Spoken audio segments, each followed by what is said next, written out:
Gerai, tai prieš pradedant tada pasimelskime, gerai?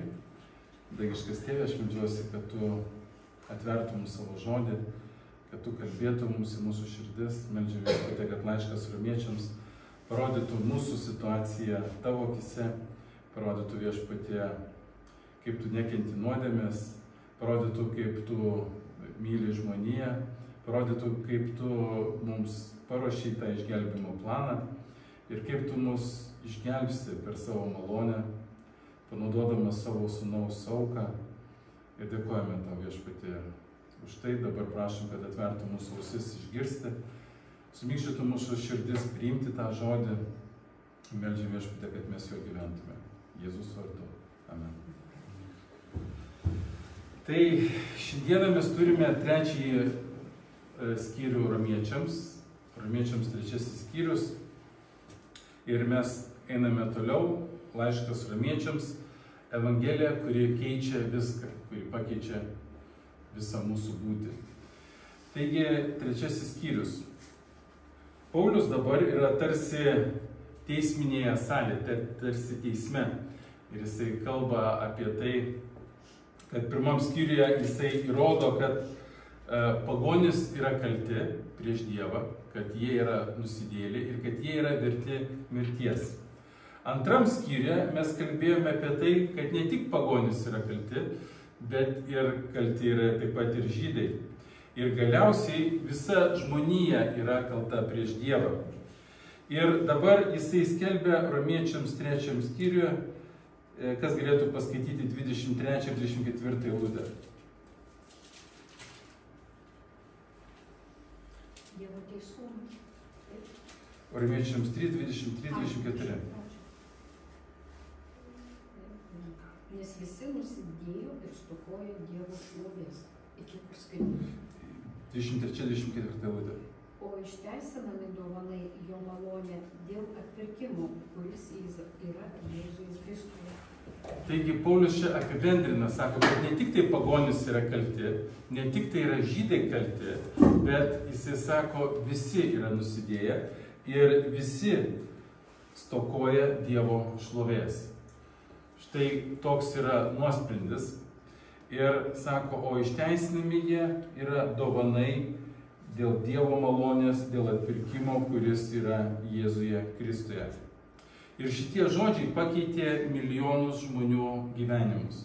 Nuo Martino Liuterio iki mūsų laikų. Ir čia yra Evangelijos brandulys. Žmogus pats negali tapti teisus, bet Dievas paskelbė jį teisiu per tikėjimą Kristumi Jėzumi. Taigi aš irgi,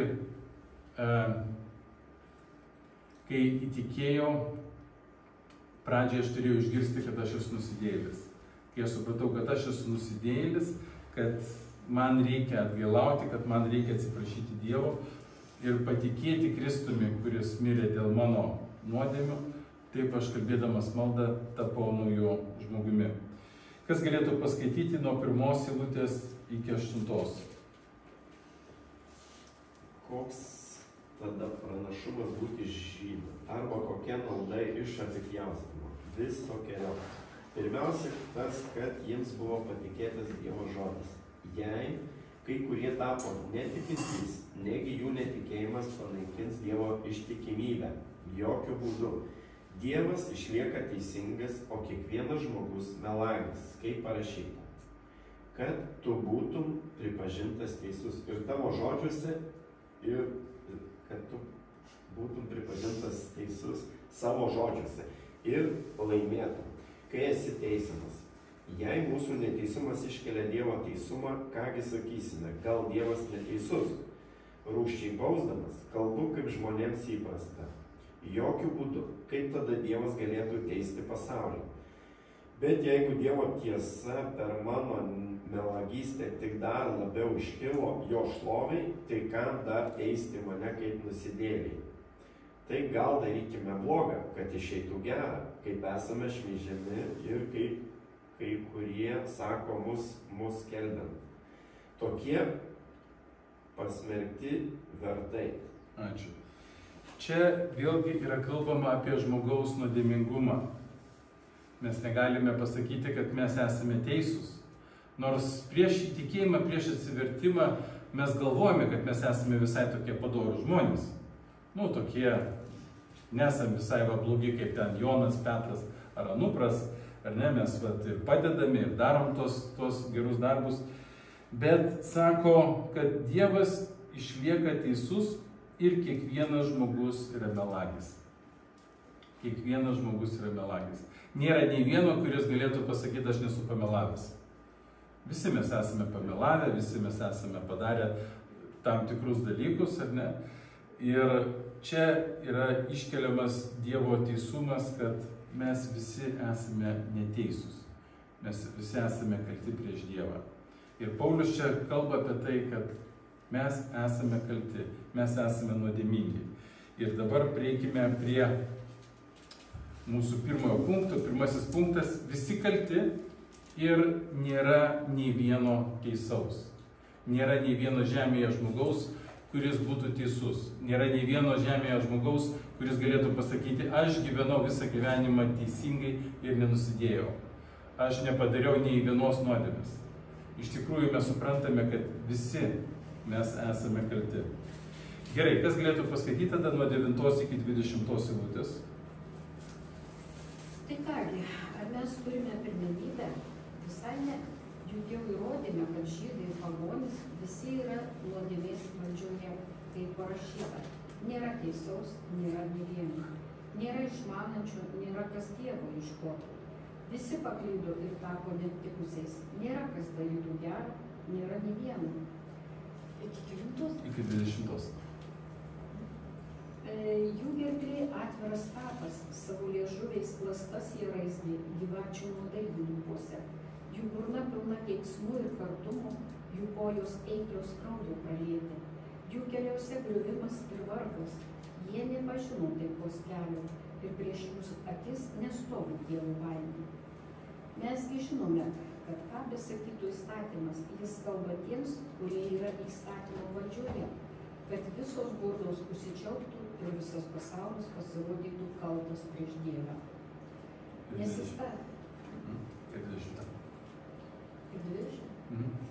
Nesistatymo darbais jo akivaizdoje nebus išteisintas nei vienas žmogus.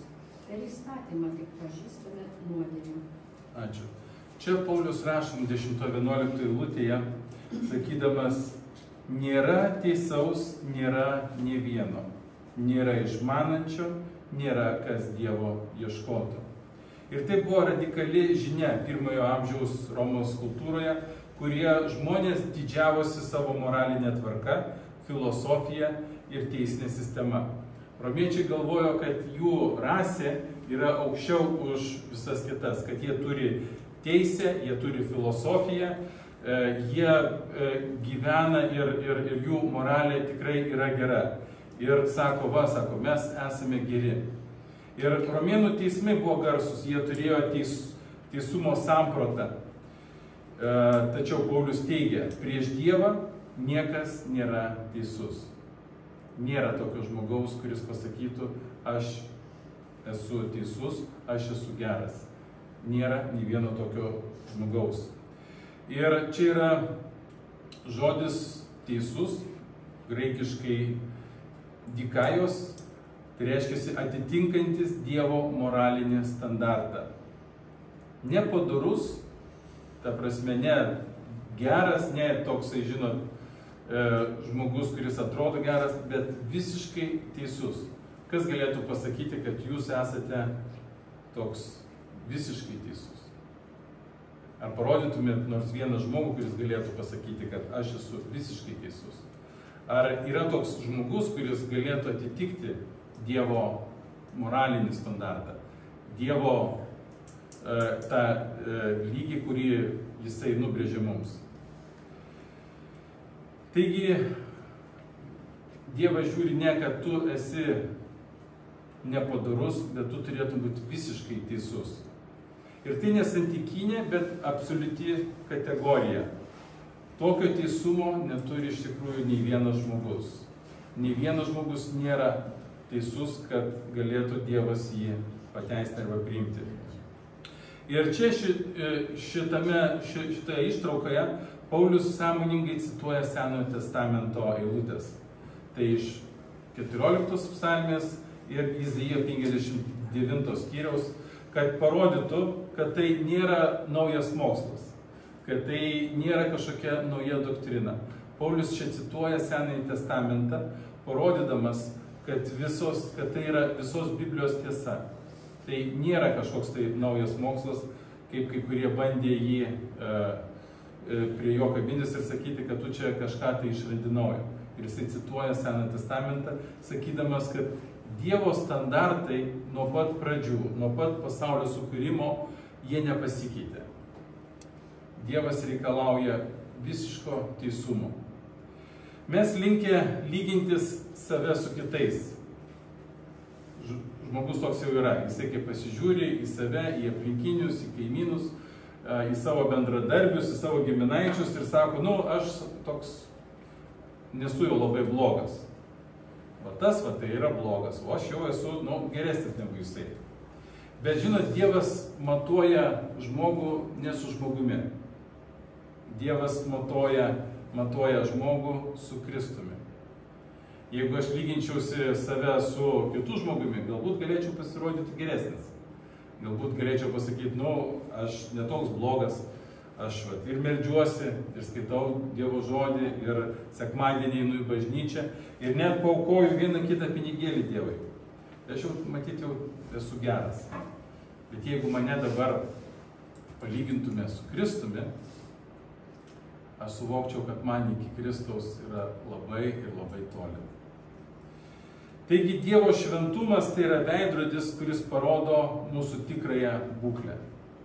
Jeigu mes įstotume prieš Dievą, prieš jo šventumą, mes negalėtume stovėti ant savo kojų.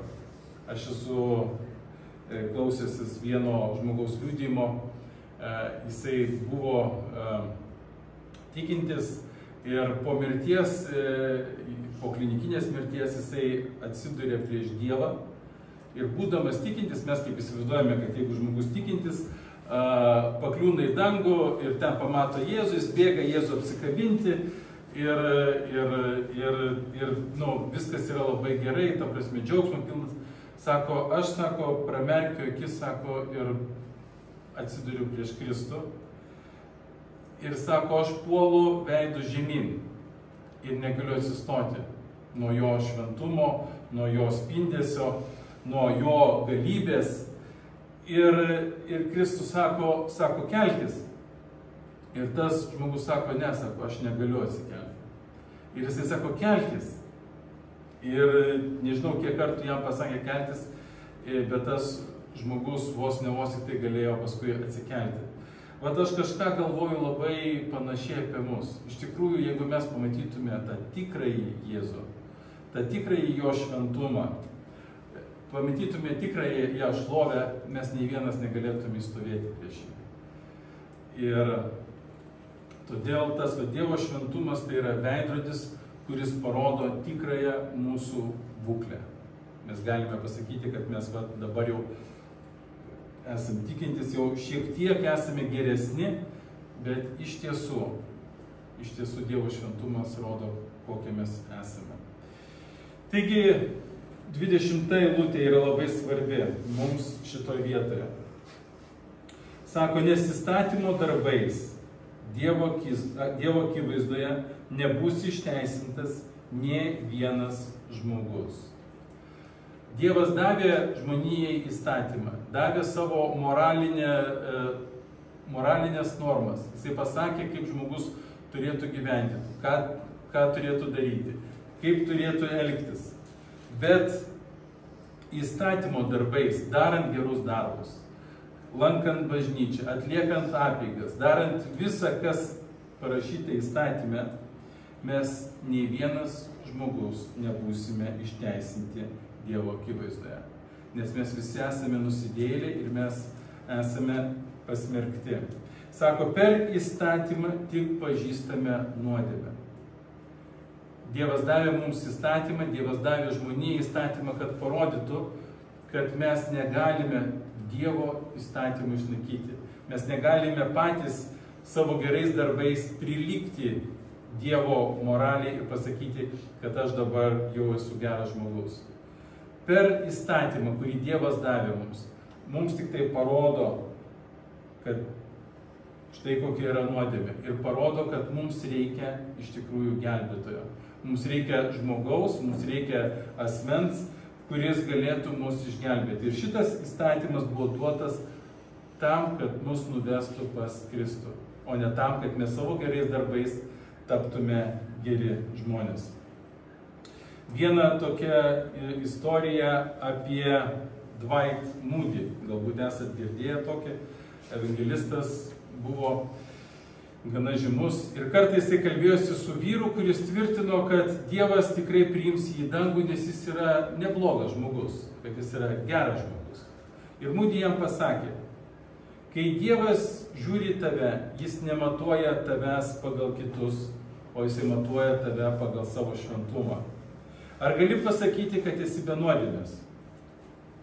Vyras nutilo. Po kelių dienų jis atėjo į susirinkimą ir verkdamas atidavė savo gyvenimą Kristui. Iš tikrųjų, realiai, kai mes suvokiame, kas mes esame ir kokia yra tikroji mūsų padėtis, tada mes ateiname pas Kristų. Tik tada, kai žmogus pripažįsta savo kaltės, jis yra pasiruošęs priimti Dievo malonę. Dievo malonę žmogus negali priimti tol, kol jisai nepripažįsta, kad jis yra kaltas. Žmogus visų pirma turi pripažinti ir suvokti, kad jis yra kaltas prieš Dievą. Mano gyvenime taip įvyko, tik tai tada, kai aš suvokiau, kad aš esu nusidėjėlis, kad man reikia atleidimo, tik tai tada aš buvau pasiruošęs priimti Dievo atleidimą. Antras punktas. Teisumas ateina iš Dievo per tikėjimą, o ne per darbus. Teisumas iš Dievo per tikėjimą, o ne per darbus. Gerai, kas galėtų paskaityti nuo 21 iki 26 eilutės?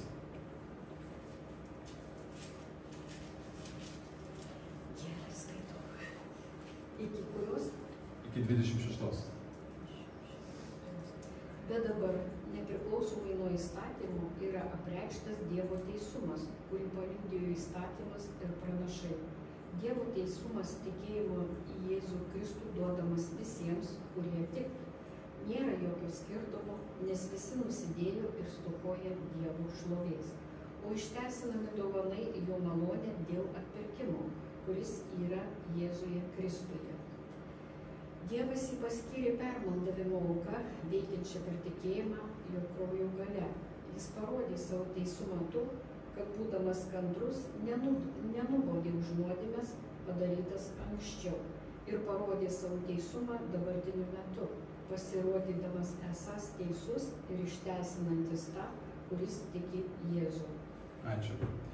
21 eilutė sako, bet dabar nepriklausomai nuo įstatymo yra apreikštas Dievo teisumas, kurį paliudijo įstatymai ir pranašai. Paulius čia ištarė vieną iš svarbiausių žodžių visoje Biblijoje. Sako dabar. Dabar. Tai pažymi perėjimą nuo beviltiškumo prie vilties. Iki šiol mes skaitėme, kad žmogus yra kaltas. Ir pagonys yra kalti, ir žydai, kurie vadinosi Dievo tauta, jie irgi yra kalti. Ir aplamai visi žmonės, paskui Paulius konstatuoja, kad visi žmonės yra kalti prieš Dievą. Ir 21 eilutėje Paulius sako, bet dabar. Jisai parodo, kad Taip, žmogus yra kaltas, bet dabar yra viltis. Ir įstatymas parodė žmogaus nuodėmę, bet dabar Dievas suteikia savo teisumą. Ir pažiūrėkime į 3 žodžius: teisumas, išteisinimas ir atpirkimas. Ką tai kalba graikų kalboje? Tai teisumas, išvertus iš graikų kalbos, tai yra ne žmogaus teisumas, bet Dievo teisumas. Kai mes kalbame apie tai, kaip mes galime būti išgelbėti, kaip mes galime pakliūti į dangų, tai jeigu mes būtume atėję į dangų su savo teisumu, su savo darbais, tarkime, turėtume knygą, kur būtų užrašyti mūsų visi geri gyvenimo darbai. Ir ateitume su tokiu savo teisumu pas Dievą ir Dievas mūsų nepriimtų. Nes mūsų teisumas yra purvinas. Tam mums reikia ne savo teisumo, ne žmogiško teisumo, bet reikia mums Dievo teisumo. Tai teisumas, kurį Dievas dovanoja tikinčiam, o ne kurį žmogus užsitarnauja savo gerais darbais. Tai Dievas mums suteikia išgelbimą, tai Dievas duoda mums teisumą. Ne tai, kad aš pats kažką tai gero padariau, bet Dievas duoda mums. Toliau žodis yra išteisinami, tai yra teisminis terminas, labai dažnai naudojama teismuose, kaip žmonės yra teisiami, kaip žmonės yra kaltinami dėl vienų ar kitų dalykų ir kai kurie žmonės yra išteisinami. Tai yra teisinis terminas, reiškintis ne pateisinti, o paskelbti nekaltu. Yra keista mums, kai žmogus, kuris yra nusidėjėlis ir kaltas prieš Dievą, kuris kaltas mirtimi, Dievas jį paskelbė nekaltu. Nekaltu kodėl? Ne todėl, kad jisai nepadarė nieko blogo, bet todėl, kad kažkas kitas sumokėjo jo skolą, sumokėjo jo kaltę. Taigi Dievo sprendimas, teismo sprendimas, jis yra pakeičiamas. Kaltasis paskelbiamas teisiu, nes kitas, tai yra Kristus, sumokėjo jo kainą. Ir toliau yra žodis atpirkimas. Vėlgi, atpirkimas reiškia išpirkimą šito vergo iš vergijos už tam tikrą nustatytą kainą. Kokia ta kaina yra? Yra Kristaus kraujo auka ant kryžiaus. Taigi Kristus mus išpirko arba atpirko mus, sumokėdamas už mus kainą. Tik tai todėl žmogus gali tapti Dievo vaiku, todėl kad kažkas kitas mirė ir prisiėmė savo kaltę už mus. 25 eilutė mums sako: Dievas Kristų paskyrė permaldavimo auką, veikiančią per tikėjimą jo kraujo gale.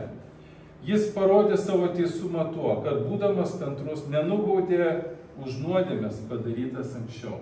Taigi Kristui jisai paskyrė tą permaldavimo auką. Kristus yra tapęs mūsų pakaitalu ir taip jisai prisiėmė mūsų kaltę, kad mes taptume Dievo vaikais. Paulius čia kalba apie apie senosios sandoros palapinės paveikslą. Yra permaldavimo dangtis. Prisimenate, būdavo šventų švenčiausioje skryne Dievo ir tenai buvo dangtis. Ir vieną kartą metuose vyriausiasis kunigas įeidavo į tą šventų švenčiausią, atsineždamas kraujo auką ir užlašindamas ant tos skrynios. Taip būdavo, taip Dievas atleisdavo žmonijos nuodėmes. Ir dabar Kristus yra tas tikrasis permaldavimo dangtis. Per jo auką įstatymo reikalavimai yra įvykdyti ir žmogus yra išteisintas. Tai tokie teisminiai terminai, bet kalbam apie tai, kad žmogus yra išteisinamas būtent per Kristaus atliktą darbą, atliktą auką. Evangelija nėra žmogaus pastangos pasiekti Dievą. Tai Dievas, kuris pasiekė žmogų, ir teisumas nėra atlygis, bet tai yra dovana duota per kryžių. Mes mums yra suteikiamas teisumas, Kristaus teisumas. Ir kai Dievas dabar žiūri į mus, Jisai mato mumise ką? Jis mato mumise Kristų. Ir kai mes pakliūsime į dangų, kai mes eisime į dangų, Dievas mumise matys Kristų, matys Kristaus teisumą, matys jo auką ir taip mes būsime, mes būsime praleidžiami į dangų, ne todėl, kad mes esame geri. Dar viena istorija apie tokį Džoną Newtoną jau esate girdėję, tai buvęs vergų priekybos kapitonas, laivo kapitonas, kuris transportuodavo vergus iš Afrikos į Angliją, toks jo buvo verslas. Jisai patyrė Dievo malonę per vieną audrą jūroje, vėliau jisai tapo pastoriumi ir padėjo depresiją išgyvenančiam poetui Williamui Cooperiui. Kai Cooperis sakė, Dievas manęs negali priimti, Newtonas jam atsakė, Dievo teisumas nėra tavo jausmuose, o Kristaus kryžėje. Dažnai kai kurie žmonės, aš nežinau, jums teko, neteko susidurti su tuo, sako, aš nejaučiu, kad Dievas man atleistų. Bet čia Newtonas labai gerai pasakė, sako, Dievo teisumas nėra tavo jausmuose, o Kristaus kryžėje. Ir ši tiesa įkvėpė Cooperį parašyti giesmę. Vieną, sako, čia yra šaltinis, kuris yra pripildytas kraujumi. Ir jisai ateina iš Emanuelio venų. Ta prasme, tas atleidimas ateina iš Kristaus. Taigi šita giesmė iki šiol liudija, kad teisumas ateina ne iš mūsų, bet iš Jėzaus Kristaus. Trečias punktas. Nėra ko girtis. Viskas iš malonės. Nėra ko girtis, viskas iš malonės. Paskaitykime nuo 27 eilutės iki galo. Kur tada pagrindas girtis? Jis atmestas. Kokiu įstatymu? Darbų? Ne, tik tikėjimo įstatymu. Mes įsitikinę, kad žmogus išteisinamas tikėjimu, be įstatymo darbų. Argi Dievas tik tai žydų Dievas? Ar jis nėra ir pagonių? Taip, ir pagonių. Nes tai yra vienas Dievas, kuris per tikėjimą išteisins apipjaustytus ir per tikėjimą išteisins neapipjaustytus. O gal tikėjimu panaikiname įstatymą? Jokių būdų. Priešingai, mes įstatymą įtvirtiname. Gerai. Įsivaizduokime dabar, jeigu Zita patektų į dangų per savo gerus darbus. Dievas pasižiūrėtų, sakytų, manau, kad jo, pakankamai gera. Nepatekčiau. Bet jeigu, tarkim, tai būtų, įsivaizduokim mane, Zita patenka į dangų. Sunku labai įsivaizduoti. Daug kas tiesiog reiks. Tada sako, Kristus veltui mirė. Tada, jeigu įmanoma tai būtų patekti, Kristus veltui mirė. Na, tada, jeigu Zita jau patenka dėl darbų, reiškia visi galim už darbus patekti. Tada Kristaus mirtis būtų beprasmiškai galvotų. Negalite įsivaizduoti. Ne, tik taip, net ir parašyta, kad Kristus veltui tada mirė, jeigu įmanoma tai būtų. Dabar įsivaizduokime, mes visi papuolame į dangų dėl Kristaus teisumo, o Zita papuola dėl savo gerų darbų.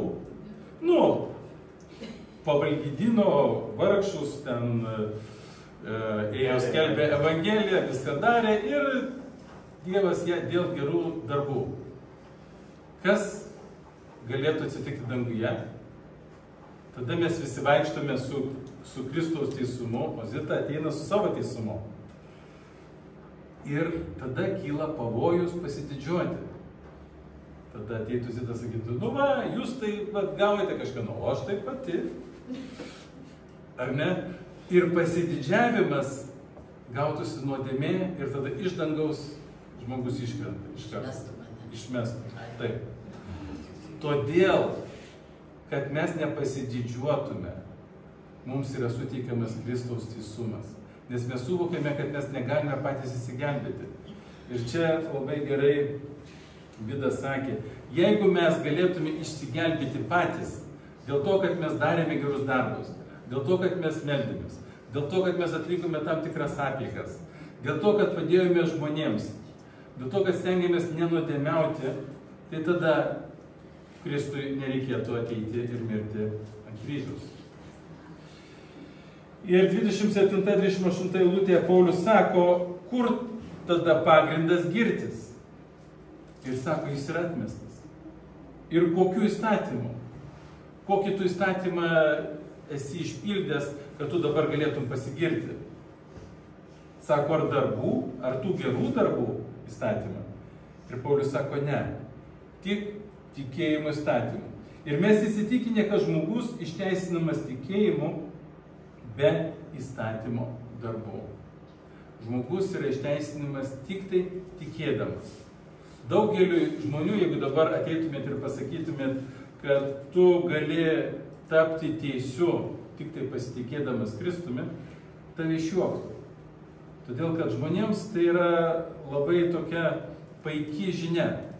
Kaip ateiti pas Dievą ir tapti jo vaiku tik tai per tikėjimą, tai galbūt reikia padaryti kažkokius darbus, reikia galbūt kažką pasiekti, kažką nugalėti, kažkur tai kažką tokį įrodyti.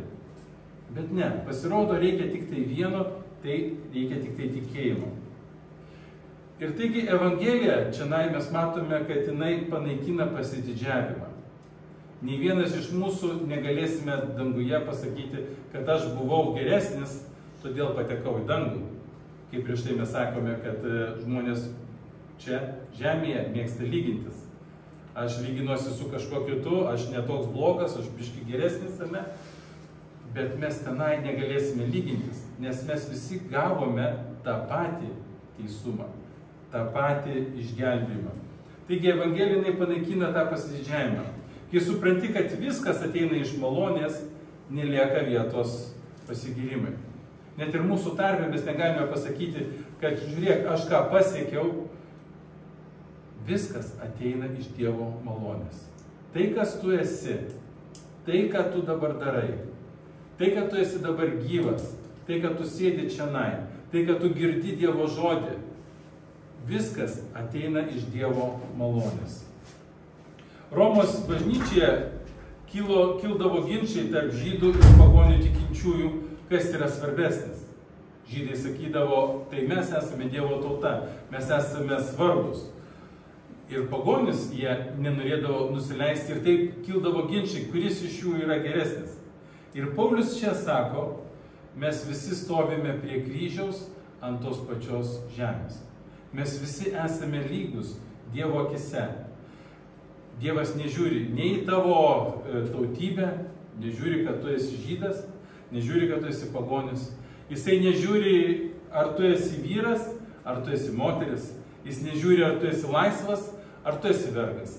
Jis nežiūri tavo įsimokslinimą, ar tu esi bemokslis, ar tu esi ten kažkoks tai daktaras. Jis nežiūri, ar tu esi vargšas, ar tu esi turtingas. Paulius sako, visi stovime prie to paties kryžiaus, ant tos pačios žemės. Mes visi esame lygus. Mes visi esame nusidėję ir stokojame Dievo šlovės. Ir tik tai tikėjimas mus išteisina, mus suvienyje, o ne iškelia. Tikėjimas, jisai parodo, kad mes visi priklausome Kristui. Taigi tikėjimas nėra žmogaus nuopelnas, o tai yra atsakas į Dievo malonę. Kartais gaila, bet atsiranda ir tikinčiųjų tarpe, kurie žmonės pradeda didžiuoti savo tikėjimu. Ir sako, aš esu svarbesnis, aš esu geresnis, Dievas mane labiau myli, Dievas mane labiau naudoja, bet iš tikrųjų tai yra klaidinga pozicija. Tikėjimas nėra žmogaus nuopelnas, dovanos nėra žmogaus nuopelnas. Tikėjimas yra atsakas į Dievo malonę. Tai, ką aš matau, ką Dievas man padarė dėl manęs ir aš atsiliepiu. Malonė, jinai nužemina žmogų, nepažemina žmogų, nepasako, kad tu esi niekam tikęs ir nieko vertas. Malonė nužemina žmogų ir iškelia Dievą. Parodo, kad štai Dievo standartas ir Dievas teikia savo malonę nusidėjėliams žmonėms. Viena istorija apie Charlesą Spurgeoną. 15-metis Charles Spurgeonas kovojo su kalties jausmu ir vieną audringą sekmadienį jis užėjo į vieną mažą koplyčią, kur pamokslininkas sakė: pažvelk į Jėzų Kristų ir būsi išgelbėtas. Spurgeonas rašė: tą akimirką aš pažvelgiau ir Dievas mane išteisino. Vėliau jis sakė: tai ne mano tikėjimo stiprumas, o jo malonės galia mane išgelbėjo. Jisai suprato, kad ne jisai padarė kažką tai, kad taptų išgelbėto, bet tai Dievas jį išgelbėjo per savo malonę. Sako, jo malonė, Dievo malonės galia jis mane išgelbėjo. Ir Spurgeonas tapo vienu galingiausių Dievo Evangelijos skelbėjų, primindamas, kad visa šlovė priklauso Dievui. Visa šlovė priklauso Dievui. Ir mes vadiname šlovės bažnyčią ne todėl, kad mes esame tokie šlovingi ir geri, bet todėl, kad visa šlovė yra Dievo. Taigi 4 praktinės pamokos. 4 praktinės pamokos. Tai pirmoji. Mes turime pripažinti savo nuodėmę. Ir nuo to prasideda Evangelija. Taigi pripažink savo nuodėmę. Teisumas nėra įmanomas be atgailos. Pirmas dalykas, žmogus turi suvokti, kad jis yra nusidėjėlis. Ir tik tai tada tu gali priimti Dievo teisumą. Priimk Dievo teisumą ne per savo gerus darbus, ne todėl, kad tu kažką pasiekiai, ne todėl, kad tu esi geras, bet priimk Dievo teisumą per tikėjimą. Malonės neįmanoma užsidirbti, ji yra malonė, ji yra duodama dovanai. Taigi malonė yra dovanojama, o ne užsidirbama. Trečias dalykas, mes turime gyventi dėkingai. Nes teisumas tau kainavo Kristaus kraują. Mes turime pradėti gyventi dėkingai. Atsidėkoti Dievui už tai, ką Jis padarė dėl mūsų gyvenimo. Turime suvokti, ką Kristus padarė ir kiek jam tai kainavo. Ir 4 dalykas, kad ir kiek pasiekėme, kad ir kiek padarėm, kad ir kiek eidami toliau, mes turėtume nesigirti savimi. Ne koks dabar Juozas yra fainas, bet koks yra didis Kristus. Tas, kuris išgelbėjo mane, tas, kuris paaukojo dėl mane savo gyvybę. Ir visa šlovė priklauso tik tai Kristui. Tam, kuris išteisina kaltuosius. Taigi, pabaigos iššūkis nėra teisaus. Šiandieną mes kalbėjome, nėra nei vieno. Visi nusidėjo, visi stokoja Dievo šlovės. Bet jie visi išteisinami dovanai Dievo malonę. Štai 3 skyrius, kuris atneša mums tą tokį pasakymą, kad visi yra nusidėjai, visi yra kalti, bet visi gali būti išteisinami per Dievo malonę.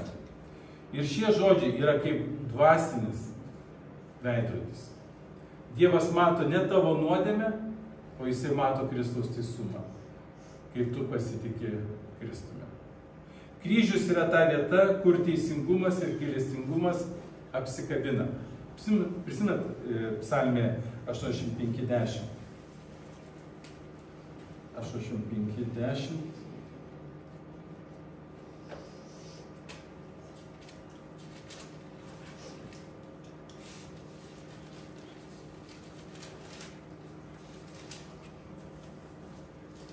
Psalmė 85:10 sako, gailestingumas ir tiesa susitiko, teisumas ir taika pasibučiavo.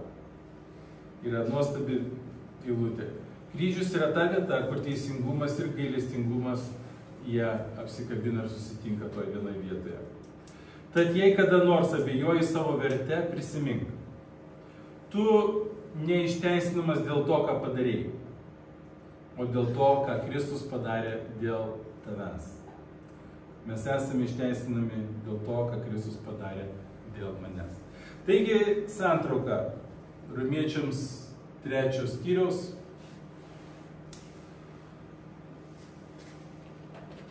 Turėtų būti, pažiūrėk, santrauka. Va, čia. Ne, toliau, eik į apačią.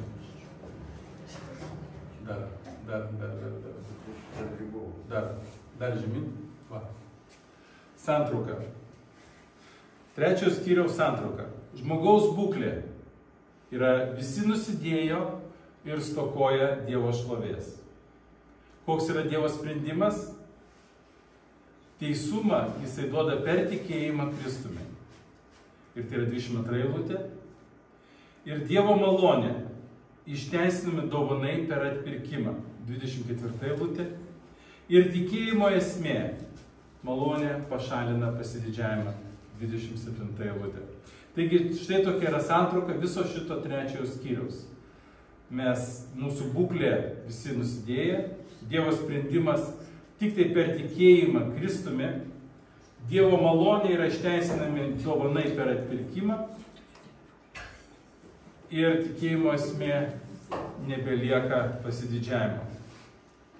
Taigi pabaigos mintis. Romiečiams 3 skyrius yra kaip žiburys tamsioje naktyje.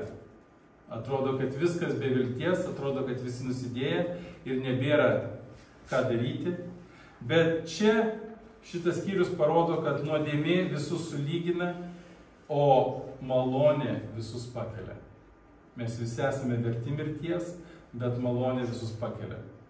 Tad, kai klausi, ar Dievas dar gali mane priimti, tai atsakymas jau yra seniai parašytas. 24 eilutė Romiečiams 3 skyriaus. Kas galėtų paskaityti? Romiečiams 24. Nes visi nusidėjo ir stokojo Dievo. 24 eilutė. Išteisinami dovanai jo malonė dėl atpirkimo, kuris yra Jėzuje Kristuje. Tai jeigu kartais galvoji, ar Dievas dar gali mane priimti, šita eilutė yra Dievo pažadas mums kiekvienam. Mes esame išteisinami jo malonę dėl atpirkimo, kurį padarė Dievas Kristuje Jėzuje. Mes esame išteisinami Dievo malonę. Tai šiandieną tiek, manau, kad visiems buvo aišku. 3 skyrius.